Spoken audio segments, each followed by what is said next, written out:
So this comment is from 365 Daily Guide.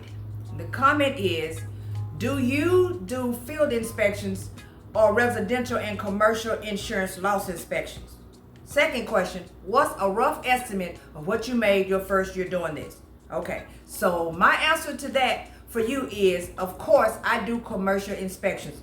Yet again, I was doing home inspections for a while. That's how I started, and then I transitioned over into commercial inspections. Okay, my first year, I was roughly around 40 to 45K in that year, you know, roughing the little feathers, trying to get it together. Okay, so I'm not gonna throw any numbers out here this year, okay, for this year. I'm just gonna tell you that like this. I made enough to have to decide that I would not be doing taxes without my own personal CPA. And I did respond to you in the comment section, but I had to put this out here so everyone will understand what's going on. When you start working for yourself, the more and more money you start to make, the more and more money them folks is gonna be expecting you to give them. Okay? And if you do not know exactly how to write things off yourself, if you don't know how to plug in all of those different things that are hidden in that big old book that they don't tell the average Joe about. If you have no idea how to do this, put all your ducks in a row, you will owe a lot of money. See, the last couple of years, I've always just done my taxes myself because, now, in my defense, so don't nobody jump on me, okay? I was doing my own taxes because I ain't have no reason to go nowhere else and get them done. I have always had to pay back no matter what. Soon as my son was of age, they started coming at me left and right. Tax time come, they was waiting on me. So I knew I was gonna have to pay back, and it didn't matter what I did. I got lucky maybe 2, maybe 3 times, okay, with this tax preparation place when I was living in Houston, Texas. And this location was actually helping people to make sure that they did not have to pay back all of this extra unnecessary money. So whenever I would go to this location, they had the big book and they would go through everything. It's not like going to, you know, I don't want to call their names, but y'all know those different types of tax preparation places where they claim that that's what they're there to do, to help you get back the most money possible. But before it's all over, you owe an arm, a leg, a knee, or ankle. All right. So this location was actually there to help. And that's exactly what they did. They helped, okay? Since that time though, every time I did my taxes, it was back to the basics, owing a certain amount of money, at least $2.5 grand every year. So that's what I was expecting. Last year, that's what I owed, right in around that number. This year, when I finished doing all of my stuff at the end, they wanted a choking $7,400 and some dollars. From who? Okay, so you know you gotta put all of your stuff in there. You know what they do. I'm not a tax preparation person, okay? But you know how you put all your stuff in there to make sure you don't have to pay back all of that amount of money, because you're gonna put all of your deductions, you're gonna put everything in there.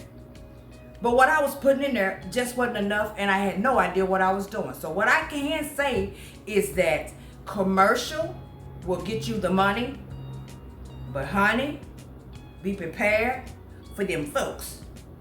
So I had to get my own personal CPA to make sure that I was back down to what I normally would be having to pay. Because baby, let me tell you something. It's real out here in these streets when you work for yourself. All right. SN22379. The comment is, what happens if the property manager doesn't show up and it gets back to the property owner? Seems like they keep doing it because there's no recourse. Okay. I'm going to tell you what happens if property manager doesn't show up. Nothing. Nothing. Okay, I'm going to give you a rundown of how this works. Let's say you purchase a large apartment complex and you've got it all renovated, you got everything going on, so people are starting to move in, and you have other business lined up too, so you don't have time to be stressing and straining over this building.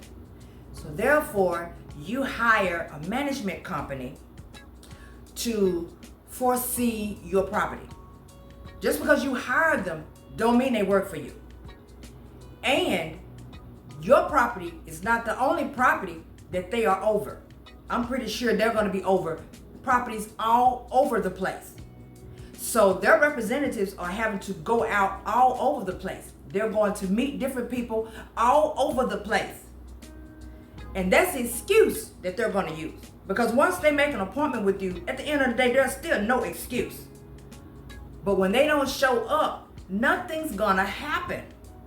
Nothing's going to happen. Do you actually think that the agency, well, not the agency, do you ever actually think that the property manager, and I'm saying this because the agency is something totally different. And I know I had somebody tell me that we use a lot of genre when we're talking, and sometimes when I'm trying to explain stuff, I will get it all mixed in there and have people confused because they don't know what I'm talking about.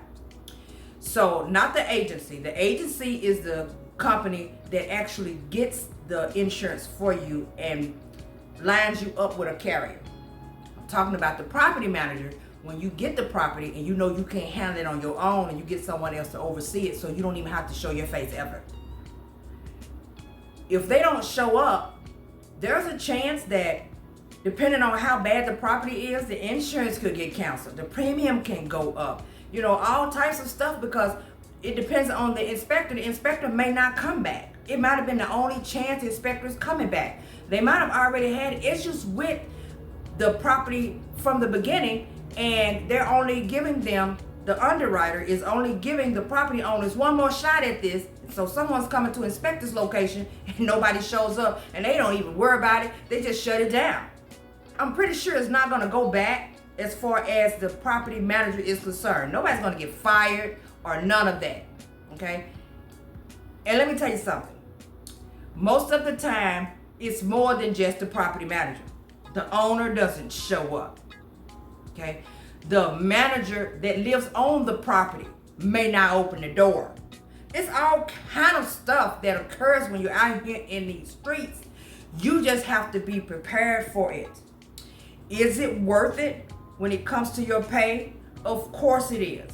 Because you have to learn how to work around those situations so that when you leave that property, you're still getting paid. So if they don't show up, they don't show up. But if I go to a location and I absolutely need them and they didn't show, that's when I get blistered hot. Catfish grease hot.